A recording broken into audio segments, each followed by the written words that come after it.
really excited to be here today, and I was sort of laughing to myself as I heard the introduction about moving forward with technology and breakthrough, and yet you're starting your conversation about farming. So we're really, maybe this is the perfect place to start, because certainly in the wine industry, the beginning of it all happens with our family farmers and on the ranch and what we're doing there. And so I'm excited to talk to you a little bit about what we have been doing around really our sustainability commitment, and then kind of how we're envisioning the farm of the future and what we're doing to sort of make that happen. So as was mentioned, I'm Karissa Kruse. I run the Sonoma County Winegrowers. In my role, I really have two jobs. I promote Sonoma County as a wine region on behalf of our growers, and I help preserve local agriculture. So there's about 1,800 grape growers in Sonoma County. How many have been to Sonoma County? How many like Sonoma County? Okay, good. Same number of hands, I think, went up. How many like wine from Sonoma County? Perfect. Now I know my audience. Okay, great. I'm in the right place. So I represent the grape growers, and there's about 1,800 of them up in Sonoma County. Most of them, 95%, family-run, multi-generational. How many folks are here from Europe? We've got a couple. So I do always, again, giggle to myself when I say multi-generational, and we count 200 years of farming or family business here to be multi-generational, and then I visit Europe and hear about 24th generation on the same farm. So I think, we're still recognizing we're new world and still figuring out a lot of what to do in wine and wine agriculture here, but we're definitely moving forward. So again, excited to be here, and I was going to start by talking about our path to sustainability. So back in 2014, we made a commitment to be 100% certified sustainable in all of our vineyards. Now that seems like an absolute, yes, you should do that. Why wouldn't you be doing that? But back in 2013, when we started this conversation, sustainability in grape growing wasn't the common conversation. Right now, you can't escape a winery website or a press release or some news alert that doesn't talk about either what a business is doing to be more sustainable or consumers caring about sustainability. But back then it was sort of not novel, but it was an evolving concept. So, and it all started, I have been in this role about 10 years. I started as the marketing director. 6 months later, I got promoted to president, and I'm still trying to figure out payroll and insurance and all those really fun things of running a small business. And one of my board members emails me on a Saturday afternoon, pretty sure he'd been drinking wine for a few hours, and sort of posed this really big question. How do we get the governor of California, at that time as Governor Brown, to recognize Sonoma County grape growers as leaders in sustainability? Well, that's a big ask. Not sure there's an easy answer. So here was my quick tip. If you want tips for today, this might be my best advice. When you don't know the answer, delay the conversation, right? So I scheduled a lunch with this farmer about a week later. I said, okay, I've bought myself like 7 days to think about how we would do this. So I show up for lunch, and I said, gosh, his name is Duff Bevel. Isn't that a great name, Duff Bevel?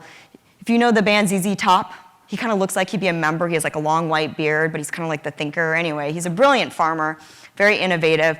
I sit down to lunch, and I said, you know what? I haven't been able to find a shortcut to leadership and sustainability. If we want to be considered leaders in sustainability, we actually got to be leaders in sustainability. We're going to have to figure out what that looks like. And it was that dialogue and that email on a Saturday afternoon that really motivated about 6 months of dialogue with our board of directors and a conversation about what would leadership look like? What would we be committing to? How would we get there? Could we actually do it? And at the final board meeting of our year, we did a little retreat, which let me tell you, farmers don't like to go away and brainstorm anything. They want to be out on their tractors and in their trucks, but I forced them. So they came and we did a retreat, and we had all sorts of whiteboards, and we talked about what would we want? What is our vision? What would we want the headline to be in our local newspaper saying good things about us in 10 years? And what's that headline we'd always want to avoid? And we realized the path to either us being successful 10 years later or us not being viable 10 years later was around a path towards sustainability. So based on that, we made that commitment. So in 2014, literally the scariest day in my career, I got up on stage. It looked a little bit like this, only there were about 500 farmers out in the audience, and I said, we are going to commit, and the board signed off. Here's all their signatures. I literally made them sign their name to the commitment. I said, we are going to commit to being 100% certified sustainable in all of our vineyards. And off we went. Do you think they applauded? No. They looked at me like, what did she just commit us to, and why did we promote her to run the organization? Were we crazy? But we started education, we started having conversations. Our board members, because they signed on it, agreed to be the leaders in the effort. So what does it even mean? What's sustainability? So we were fortunate enough that the state of California has 4 already fantastic sustainability certification programs for grape growing developed. The California Sustainable Winegrowing Alliance, Lodi Rules, SIP, and Fish-Friendly Farming. And we did a bunch of analysis and said, if you track on an Excel spreadsheet, because I'm a bit of a geek, and you look at water measurement and conservation and all these different best practices, that maybe one has 3 best practices, gets you to the same result, that another program has 14 best practices, gets you to the same result. So we could sort of say these all sort of essentially are the same programs, and we can put them under the umbrella of Sonoma County Sustainable.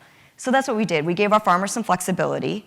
They go through an assessment. It's about 140 on average best management practices, triple bottom line. So how are you managing your business? How are you investing? What's your safety protocols, your employee handbook, your vision, your mission? How are you ensuring the next generation can farm? What are you doing for the environmental practices, water conservation, water quality, all of those things. You go through the assessment and then you do a third-party audit, and then every year you have to continuously improve. So we made this commitment. We said, in 5 years we want to do this. So I was really excited in 2019, 5 years into our commitment, we hit 99%. And we're like, that is incredible. And that's certified. So that means these growers had done the work, had done the audits, had written business plans to improve, and had been part of this sort of collaboration. And it was incredible. And people always ask me, so I'm just going to answer it now, what about the 1%? So I can tell you they're mostly over 80 years old. They mostly live in a small region called Dry Creek, where they grow Zinfandel and some of those wines. And I think it's mainly about the next generation coming on. And we've seen so much enthusiasm from the next, the children coming in, the young men and women that are coming in and taking over the family ranch, because sustainability is actually something that has been part of their ethos as young kids and then growing up. So we were really excited about this program in PATH. And so I get asked all the time, and you probably were sitting here, what is the elevator pitch for sustainability? How do you sum up sustainability in 30 seconds? It is incredibly complex. It's not an easy thing to do.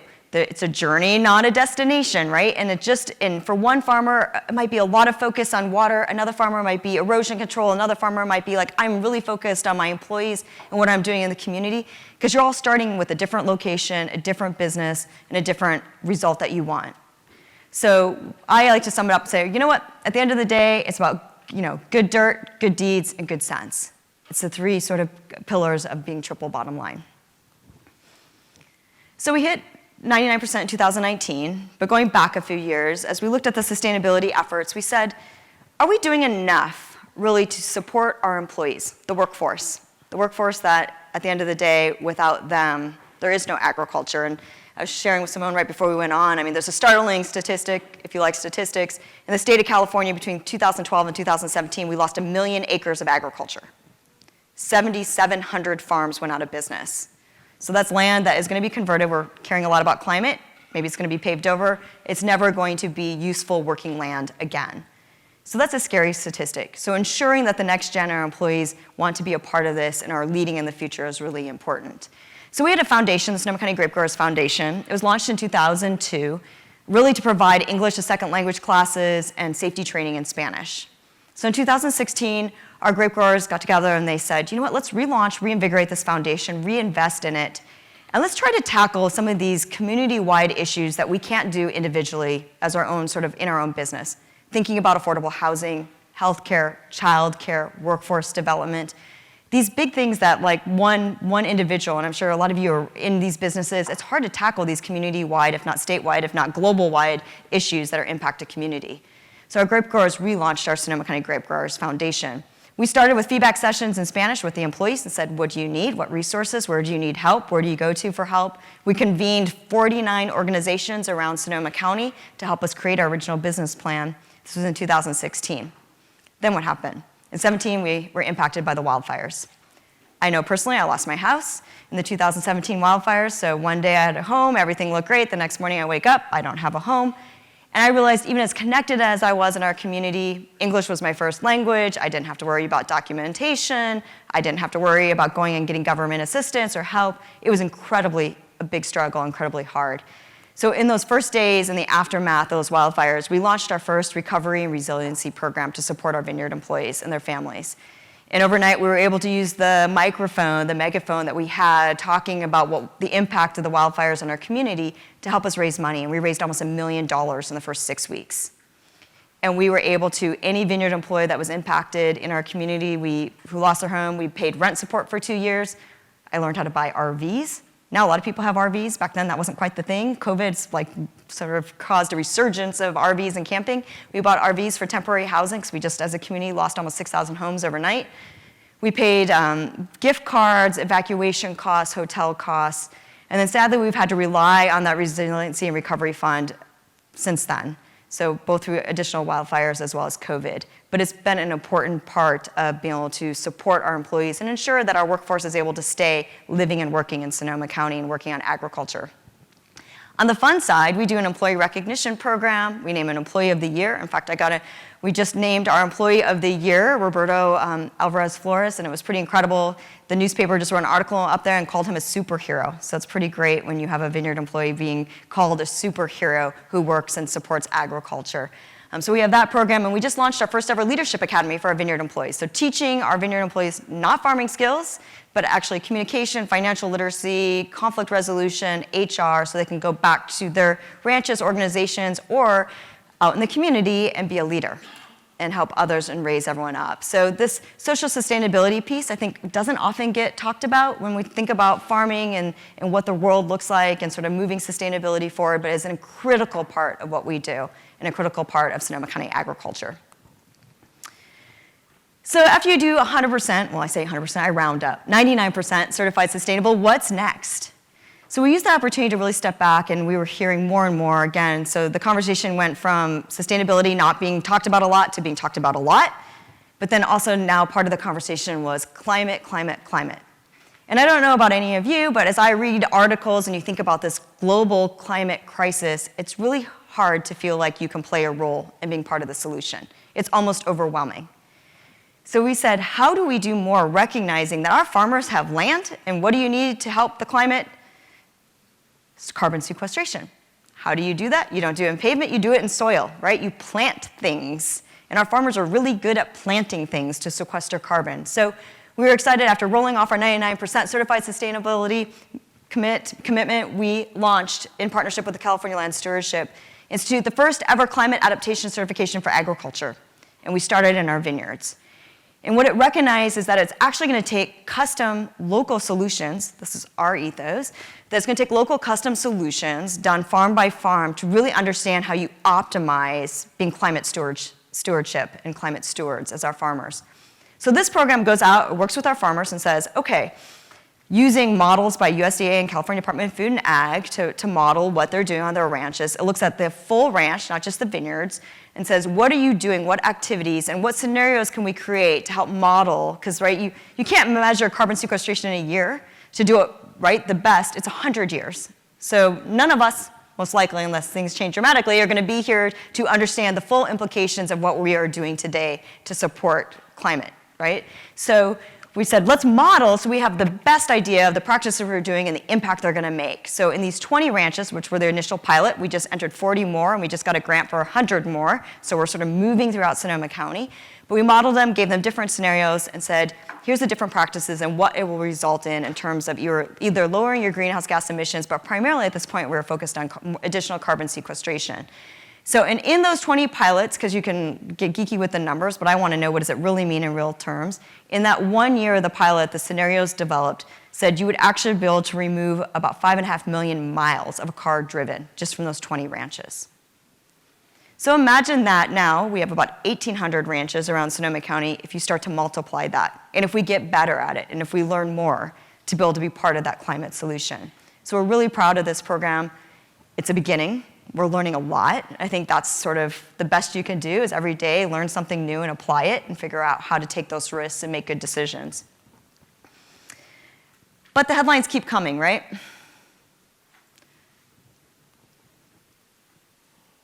And they keep coming, and more our grape growers and vineyards are in the middle of those headlines, saying, well, what are you going to do? Are you going to still be able to grow world-class Pinot Noir and Chardonnay?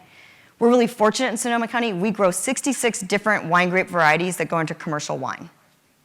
So we have a lot of learning even within our community. If it's too hot to grow Pinot Noir, we know how to grow great Cabernet Sauvignon and Zinfandel and Sauv Blanc and other grapes.